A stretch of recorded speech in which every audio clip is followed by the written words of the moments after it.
Do you spend a lot of time comparing yourself to other players? In this video, we're going to go over why comparing yourself to others holds you back and a strategy that you can use to stop comparing yourself to other athletes. Hey there, I'm Eli Straw, mental performance coach and the founder of SuccessStartsWithin.com.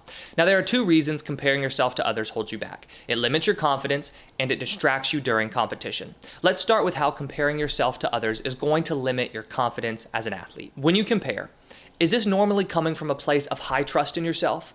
Or are you comparing yourself from a point of self-doubt? If you were fully trusting in yourself during competition and trusting in your skills, there wouldn't be any need to compare. This shows an initial lack of trust in yourself and your skills. But it's really the effect comparing yourself to others has on your mind that truly limits your confidence as an athlete. To build confidence, you need a combination of the experience of success and then also reflection. It's difficult to build confidence without the experience of seeing yourself play well.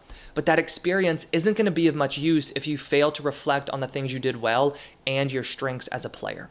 And it's that last part, reflecting on your strengths, that truly captures the limit comparing yourself to others places on your confidence. Because when you compare, this is usually done from a place of feeling less than other people. If you honestly knew you had high-level skills, what need would there be to compare yourself? The more you compare yourself to other players, the less attention you are giving to your strengths and the reasons that you have as an athlete to feel confident. Also, the more easily it will be for you to feel less than as a player. In addition to limiting your confidence, comparing yourself to others also distracts you during competition. And the more distracted you are, the less chance there is of building that memory of success. Think of your focus like a circle. When you play your best, is it a small circle or is it a big circle? It's going to be a small circle since playing your best requires you to be fully focused on yourself and what you're doing in the present moment.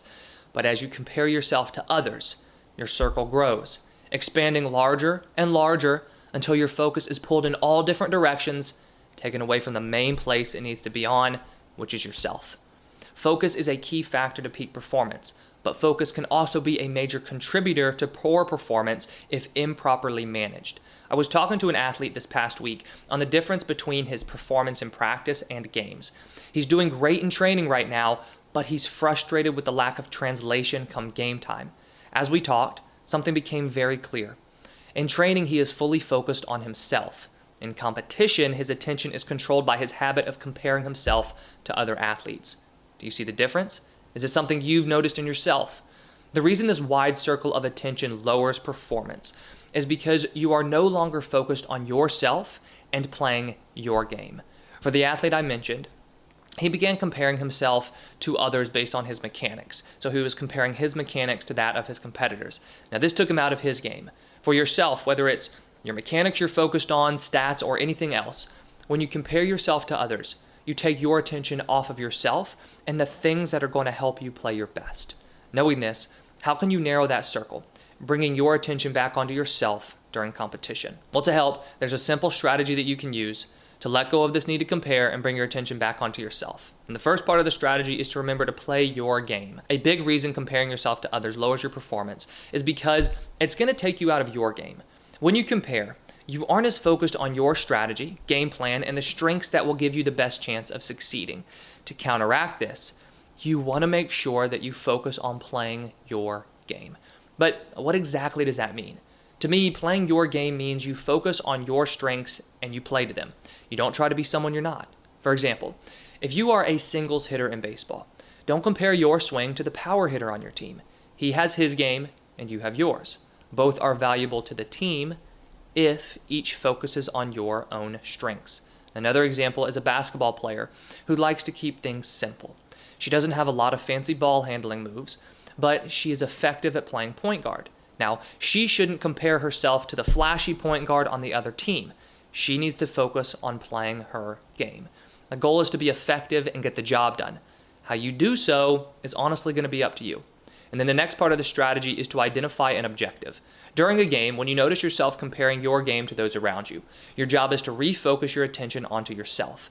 But what exactly should you think about and what should you focus on? Well, what you want to think about is a simple objective that will redirect your focus and attention and help you play your best.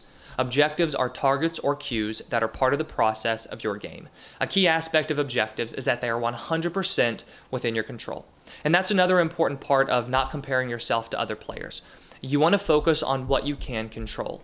And when you compare yourself, you are thinking about something that's out of your control because you can't control the other players. To help identify a good objective for yourself, begin with a good performance. This can be the outcome that you want by the end of the competition.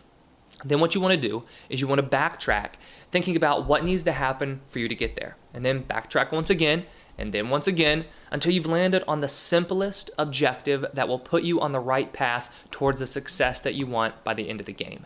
Then your job is to focus on that objective. And whenever you notice yourself comparing your game to others, return your attention onto the objective that you've set for yourself. And then the third part of the strategy is to evaluate your game and your game only. The last part of this strategy is going to take place following the competition. Now, earlier we talked about the impact comparing has on your confidence. I said that when you compare, you're going to lose sight of your strengths and what you did well during the game. This part helps keep that from happening because when the game is finished, what you want to do is evaluate your game with two goals in mind: building your confidence and improving as a player, neither of which require you to compare your game to other people. What you do first is examine the positives of your performance. This is going to be fuel for your confidence. Now, once you've identified the positives, then you can think about any mistakes or areas that need work. But don't think about them in a self-critical way. You want to simply look at them as a way to learn and improve. The main idea behind this evaluation process is to get yourself focused on yourself instead of comparing your game to others. Now, another key aspect of comparing yourself to other players is a lack of confidence and a lack of trust like we talked about. So go ahead and click right here to watch a video that I've made that goes into detail on how you can build your confidence as an athlete. Now, if you have any questions about this video, please leave them in the comments below. And if you found this video helpful, go ahead and hit that like button and subscribe if you haven't already. I put out new videos each day on sports psychology and mental training.